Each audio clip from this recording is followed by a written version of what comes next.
Welcome to the Breath of God. This is a channel dedicated to studying the Bible from Genesis to Revelation. Have you noticed lately the emergence of four colors? Four colors have emerged on American soil. Four colors have emerged on the European soil. Four colors have emerged out of the Middle East. What are these four colors? Does the Bible have anything to say about this? There are four colors: white, red, black, and green. We see these colors spreading throughout the earth. What is this about? What does the Bible have to say? I'm going to get out my Bible. Let's take a look at this. Revelation chapter 6, verses 1 through 6. And I'm going to read these from the NIV 1984 version. I saw as the Lamb opened the first of the seven seals. Then I heard one of the four living creatures say in a voice like a thunder, "Come!" I looked, and there before me was a white horse. Its rider held a bow, and he was given a crown, and he rode out as a conqueror, bent on conquest. When the Lamb opened the second seal, I heard the second living creature say, "Come!" Then another horse came out, and a fiery red one, and its rider was given power to take peace from the earth and to make men slay each other, and to him was given a large sword. When the Lamb opened the third seal, I heard the third living creature say, "Come!" I looked, and there before me was a black horse. Its rider was holding a pair of scales in his hand. Then I heard what sounded like a voice among the four living creatures, saying, "A quart of wheat for a day's wages, and 3 quarts of barley for a day's wage. And do not damage the oil and the wine." When the Lamb opened the fourth seal, I heard the fourth living creature say, "Come!" I looked, and there before me was a pale horse. Its rider named Death, and Hades was following close behind. They were given power over the fourth of the earth to kill by sword, famine, and plague, and the wild beasts of the earth. Wow. So you see these four horsemen of the apocalypse, and they have specific colors. Now, everybody's heard about the four horsemen of the apocalypse. But one thing I never paid attention to was the colors of these four horsemen. And what we've begun to see in the earth is the expression of the four horsemen in the earth.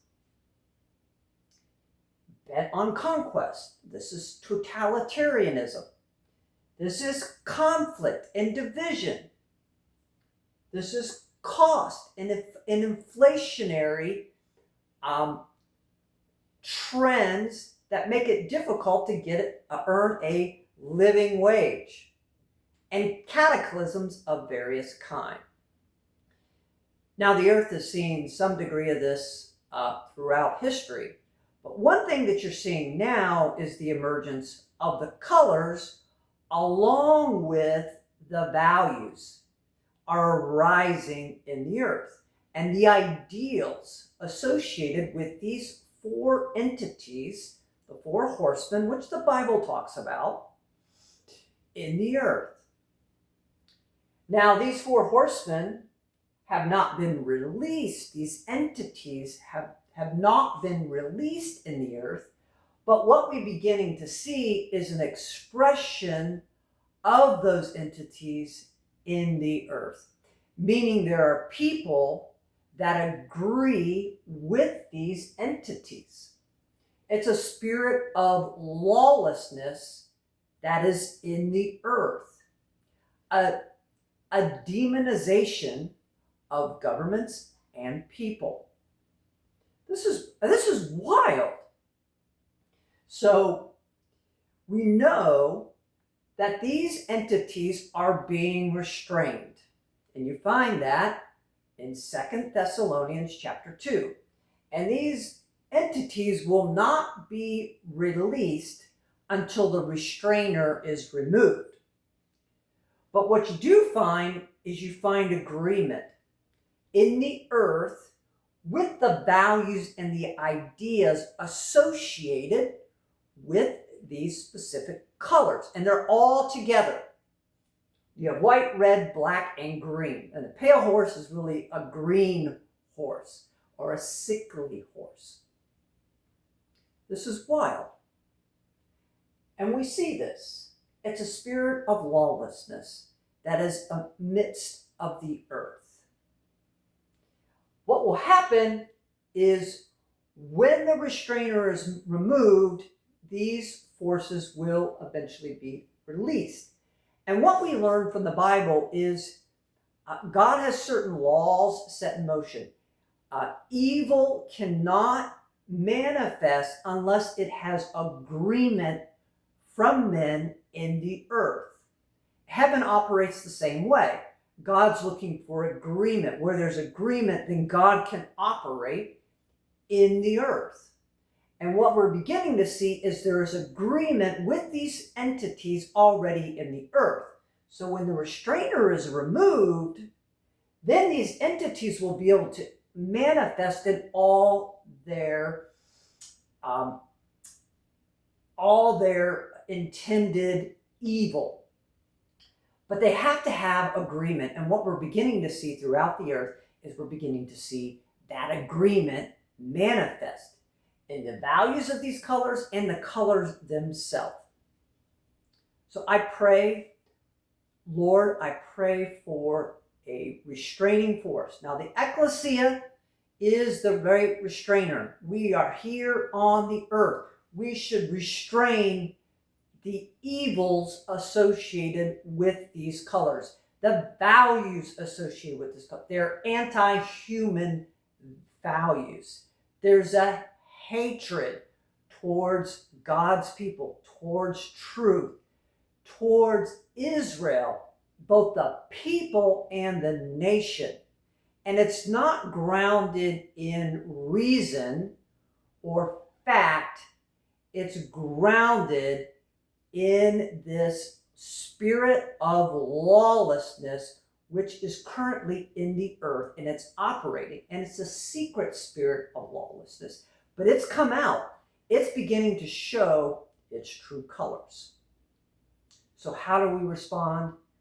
We are to use our authority. We are to use our voices to restrain this evil in the earth. Father, I pray for my brother. I pray for my sister. Lord, help us to be a restraining force, a force for good. We may not be overcome with evil, but overcome the evil that is manifesting in the earth right now. And in our country, we may overcome it with good. We may overcome it with being lawful and law-abiding people, people of peace and strength, a people who are willing to engage in public discourse, like our brother Charlie. Lord, help us not to hate those who disagree with us, but to engage in conversation, to persuade and to express God's love in the earth. Father, I call for a restraining of these values that are associated with white, black, and green in Jesus' name. In Jesus' name. Thank you for listening to the Breath of God. And if you enjoyed this kind of teaching, please join the Breath of God community. Like, subscribe to the channel. And if you feel moved to support, please give to the Breath of God Ministries. I have a secure link at the top of my YouTube page, Breath of God 4. Thank you for listening today. And remember, His breath is our calling. Bye.